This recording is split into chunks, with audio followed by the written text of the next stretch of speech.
Now, the dog laws. We talked about the dog laws in Victoria several times. I'm increasingly of the view they're not working. I did support them initially. I thought, I'm not a big rat for pit bulls or several other breeds of dog, which I think can be inherently dangerous. However, the argument has been that on the Victorian legislation, that the dogs that are being put down on breed alone, mistakes are being made, it's a grey area, they're hard to identify. I've debated it with the Premier before. It's taking another step today. The Barristers Animal Welfare Panel has become involved in it, and they've brought out to Australia a Canadian ranger, retired Canadian ranger, who's overseen a system which he says does work in Calgary, in Canada. In the studio with me is the chair of the Barristers Animal Welfare Panel, Graham McEwen. Good morning. Good morning, Neil. And also retired Calgary Ranger, Bill Bruce. Good morning to you. Good morning. Well, Graham McEwen, first, why are barristers involved in this? What are you doing?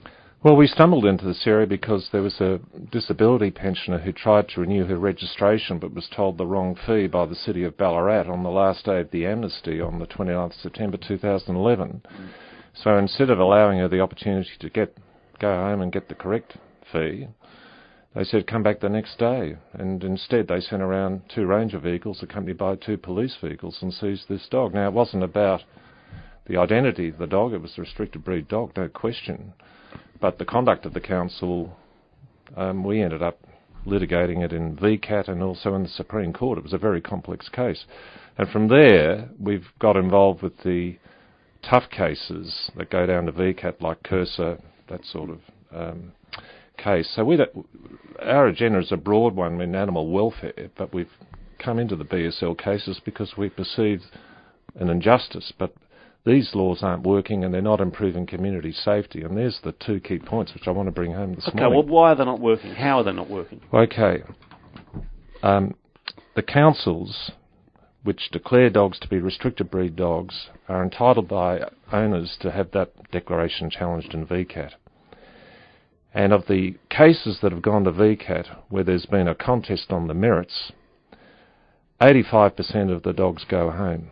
So the councils are making a wrong evaluation in the process at the beginning. And what they're doing, I suspect, is they're erring on the side of some misguided sense of public liability if they don't put a dog in. So these dogs would otherwise have been put down if they hadn't been challenged in VCAT? Well, they are being put down because... But 85% 85%, yeah, 85% have gone home because we've looked at the figures. And the second thing is this, that most owners are intimidated by the legal process. Yeah. The council rolls up with a full legal team, solicitors, barristers. What owner wouldn't feel intimidated, let alone by the cost? So that most dogs, I would say, are being put down outside the system, and if the record in VCAT is a guide, then the wrong dogs are being put down. Now, there's a second point, and it's this about not improving community safety.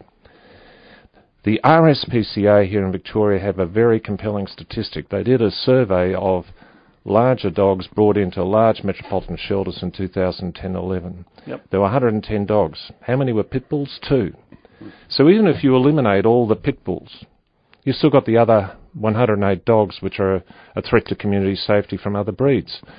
And what the Calgary program shows is that you can address community safety by looking at dog breeds across the board, and that's what we're urging be done. Now, what we have here in Victoria, sadly, and I don't wish to really attack the councils, but I've got to point out how the public interest is in being served, because I really want to bring the councils on side.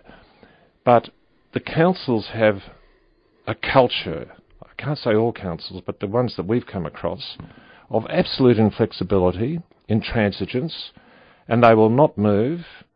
And the idea is that we're into animal management rather than really addressing the broad issue of community safety. So what's the bottom line here? You're saying it's not improving community safety, no, and dogs are being put down and dealt with, that shouldn't be. Okay, no. But nothing's being achieved, really. No, not a thing. See, I've got a bit of a prejudice against pit bulls. I don't mind saying. I don't know why we need in our community dogs that are bred to fight, and there are other breeds that are bred to fight as well. Bill Bruce, in your example in Calgary, I mean, do you agree with that? There are certain dogs that just shouldn't be in a community? Certain breeds, right? No, not certain breeds. I agree certain dogs. Yeah. Certainly I believe in, based on the temperament behavior of the dog, should determine that. All dogs are bred with a purpose, whether it be a hunting dog or But you know what? All dogs also are individuals and can be trained, can be conditioned and socialized. So, but if a dog has an instinct, if I've got a sheepdog, for example, and it's never seen a sheep in its life, but it'll herd things. Mm-hmm. Now, if a dog is bred to fight, won't it always be a fighter? No, not necessarily. Just as your dog doesn't have to herd, as long as you satisfy those drives with sport, activity, the dog is a balanced, healthy, safe dog. Did you have a problem in Calgary with dog attacks? We did, yeah. Years ago we did, and we started taking a different approach to it of looking at the individual dog. So bearing in mind that, at this point, 0.3% of the dogs in Calgary get into some kind of trouble with chasing, threatening, or actually biting. That's 0.3%. So we want to focus on that 0.3, not the 99.7% that are doing a good job. So what did you do? How does your model work? It's based on early intervention. It's based on looking at aggression in all of its levels. No dog wakes up one morning and says, today I'll attack a person. It started with much lesser behaviors that weren't noticed by the owner or weren't picked up by the rangers, and then the dog put into a corrective program. So what sort of thing, because we do often hear, don't we, a dog attacks a child. We had only not too long ago, a dog attacks a child, and the owner say, but he's never shown any aggression, he's always been and he's 6 years old, never done anything untoward. What are the signs? Well, the signs could be as simple as the dog growls if you go near its food bowl. That's a bad sign. If the dog is on the couch and you try to move him off, he growls at you. What will happen is those are early warning signs of guarding behaviors that need to be corrected properly and professionally. Otherwise, the dog will start to escalate its behaviors to hold its ground. There are idiots who own dogs. There always will be. How do you stop that? That's why we have legislation. What is your legislation? How does it work? So what we can do, say your dog is starting to form a habit of chasing or threatening people, or even getting at large too often. We can actually place a nuisance order against that dog, which will escalate your license fee, which will escalate all your fines, and also require that the dog be taken to a training session and then be reassessed. So we can keep increasing the consequences on you until you comply. So you've got a dog that's just a nuisance that hasn't actually attacked anybody, and you can require that owner, under legislation, to take it to a re-education class, if you like. Absolutely. And when you think of things like a dog at large too often, that's a prime example of a dog who's out too often. It's not a case of if he's going to bite, it's when he's going to bite someone, because he'll be in a fear situation, and he will at some point. Someone's going to try to catch him, corner him, and he will bite them. Would it be fair to say what you're doing here is targeting the owner, not the animal? Absolutely. That's what responsible pet ownership is about. We've moved away from that animal control model. We're not controlling animals. We're encouraging, supporting, and, if need be, enforcing responsible pet ownership. Graham McEwen, the model appeals to you or to your group? The model is the answer. What we have at the moment, if I may say so respectfully, is a political fix. We had that ghastly death of Aon Scholl, which all of us were reviled by. And so they brought the amnesty forward. So what we've done is we've targeted a particular breed, which is 2 dogs out of the 110 statistic that I gave before. So it's looking as though you're doing something when you're not really. And so what the government did here, and I'm not making a partisan observation here remotely, but they, because this program was generated initially by the opposition parties in this state, but the government needs to look as though it's doing something. So it decides it will target what's the alleged breed of the dog that attacked Aon Scholl.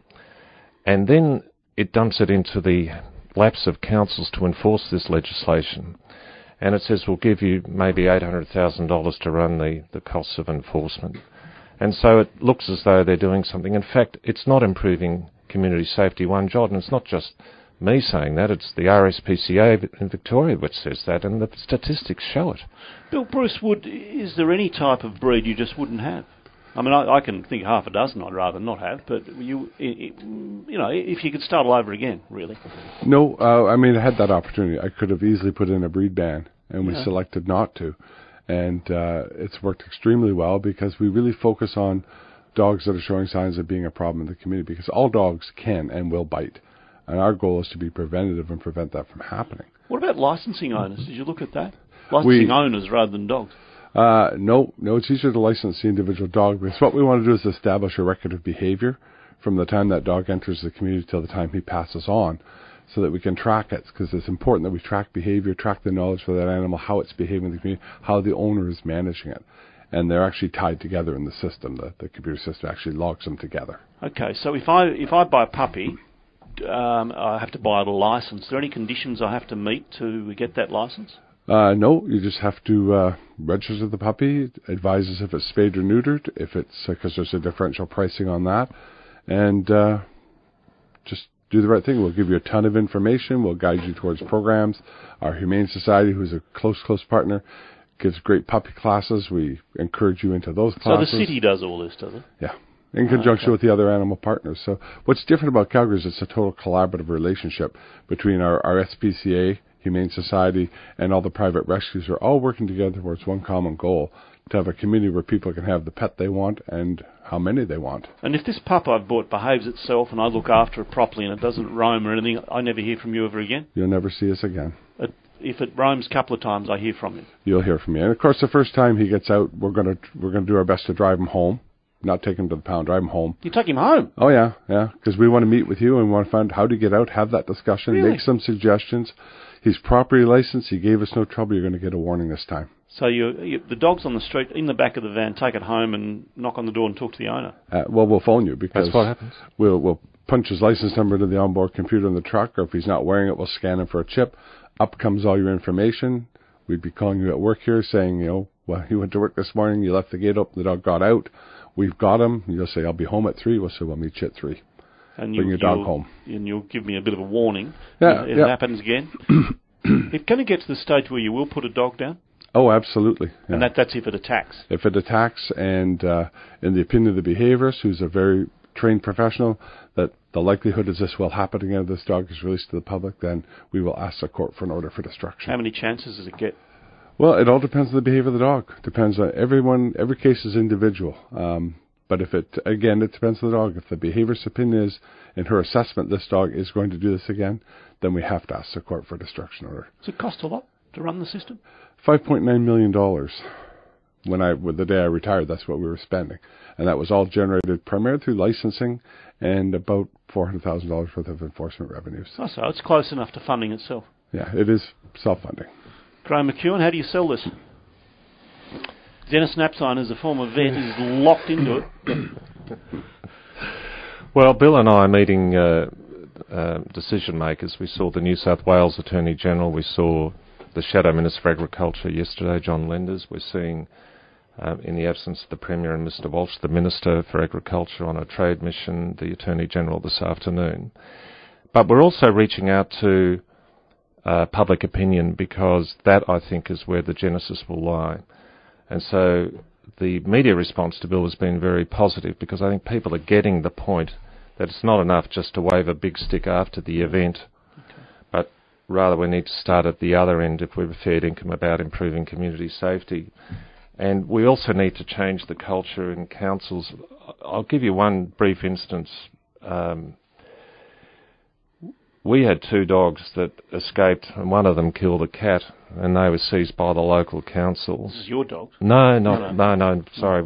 We talk in this terminology as lawyers. We identify with the client. But in any event, that enlivened a discretion in the council under our Domestic Animals Act to put the dogs down, and that's what they decided to do. So we filed a proceeding in the Supreme Court to say, in round terms, that was an unreasonable exercise of discretion on administrative law grounds, and the matter's before the court. And it was court procedures. You don't destroy the subject matter of the proceeding, otherwise you render it futile. But I had a solicitor call me in the afternoon to say, I've just received a letter from the solicitors for the council saying they're going to put the dogs down forthwith. Now, we had this proceeding on in the Supreme Court.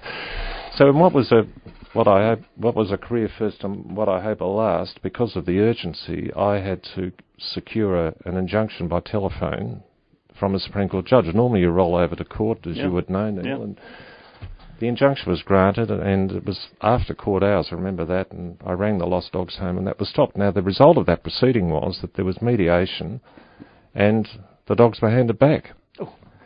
So that's the culture that we're dealing with. Well, look, I thank you very much for coming in. We'll keep in touch. Graham McEwen, Chair of the Barristers Animal Welfare Panel, and Bill Bruce, retired Calgary Ranger. You got a dog of your own, have you, Bill? Of course. What is it? It's a little Shih Tzu Terrier cross. 9.5 pounds of pure fury. Graham McEwen, Bill Bruce, thank you. Pleasure.